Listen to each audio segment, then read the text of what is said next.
Hello everyone. Now we continue chapter 2 for class 10th. साधारण नमक से रसायन। ठीक है, तो इसमें हम ये 5 तरह की रिएक्शन बनाएंगे। सोडियम हाइड्रोक्साइड, विरंजक चूर्ण, बेकिंग सोडा, धोने का सोडा और प्लास्टर ऑफ पेरिस। तो हम स्टार्ट कर रहे हैं सोडियम हाइड्रोक्साइड से। ठीक है, तो सबसे पहले हम क्या करेंगे, जब हम NaCl क्या होता है, सोडियम क्लोराइड। जब सोडियम क्लोराइड को वाटर की प्रेजेंस से वाटर के साथ मिलाएंगे तो हमारा क्या बनेगा, NaOH। ठीक है, और इसमें H2 और Cl2 ये दोनों रिमूव हो जाएंगे, अलग हो जाएंगे। ठीक है, NaOH हमारा क्या बना, विलयन। सोडियम हाइड्रोक्साइड हमारा यहाँ बन गया। ठीक है, H2 क्या होता है, ईंधन मार्गरीन। Cl2 क्या होता है, जल की स्वच्छता, उसमें उपयोग किया जाता है। HCl का इस्पात की सफाई या औषधियों में प्रयोग किया जाता है।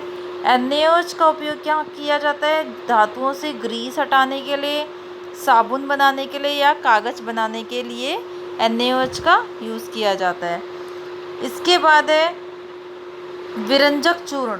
विरंजक चूर्ण ये कैसे बनेगा, हमारा CaOH2 प्लस Cl2। जब इसमें हम क्लोरीन मिलाते हैं, किसमें, बुझे हुए चूने में।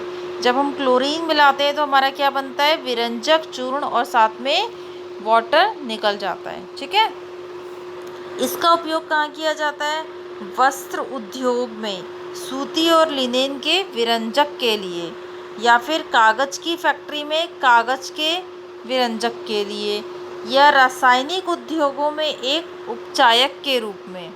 रासायनिक उद्योगों में भी इसका यूज़ किया जाता है। पीने वाले जल को जीवाणुओं से मुक्त करने के लिए रोगनाशक के रूप में भी इसका उपयोग किया जाता है। ठीक है, ये हो गया हमारा विरंजक चूर्ण। नेक्स्ट हम पढ़ेंगे बेकिंग सोडा।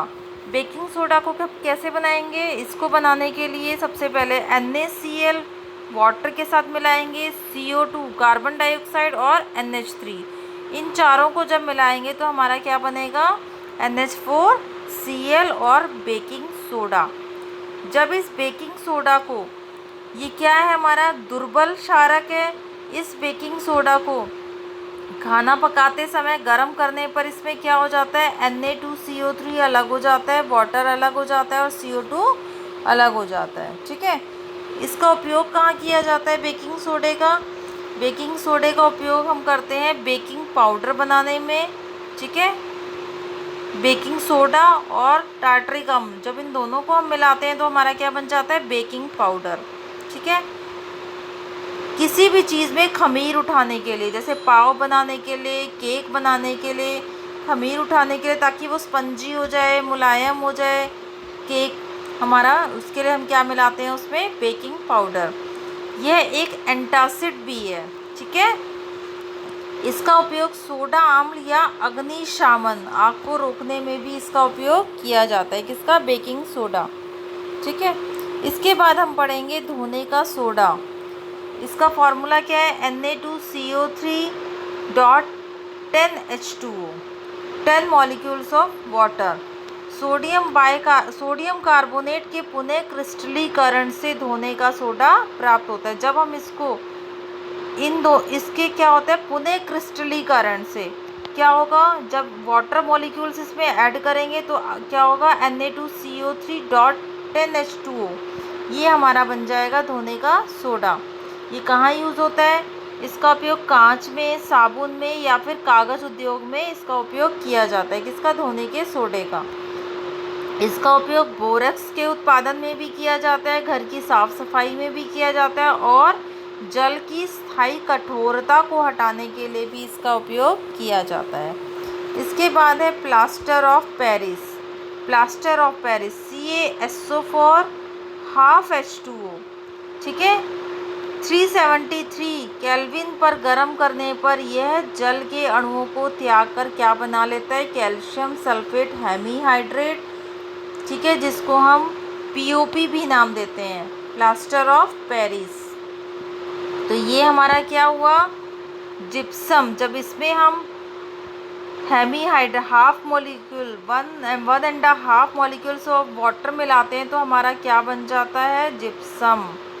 ठीक है। कैल्शियम सल्फेट में हमने क्या मिलाया, वाटर मिलाया, तो हमारा क्या बना, जिप्सम।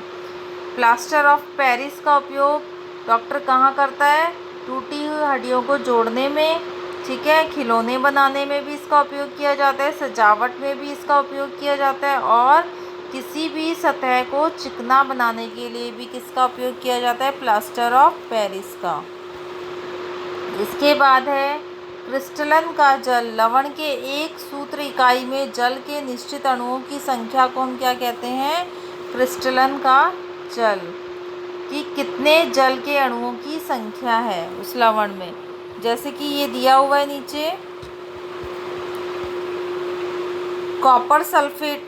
कॉपर सल्फेट में 5 मॉलिक्यूल्स ऑफ वाटर है, इसमें जल के कितने अणु हैं, 5। Na2CO3 10H2O, इसमें जल के क्रिस्टल कितने हैं, 10 अणु, 10 अणु है इसमें, ठीक है। CaSO4 × 2H2O, इसमें जल के कितने अणु हैं, 2 अणु। तो ये हमारा क्या हो गया है, क्रिस्टलन का जल। तो आज हमारा ये चैप्टर 2 कंप्लीट हो गया है। अब हम मिलेंगे अपने नेक्स्ट चैप्टर में नेक्स्ट वीडियो के साथ। तब तक के लिए थैंक यू।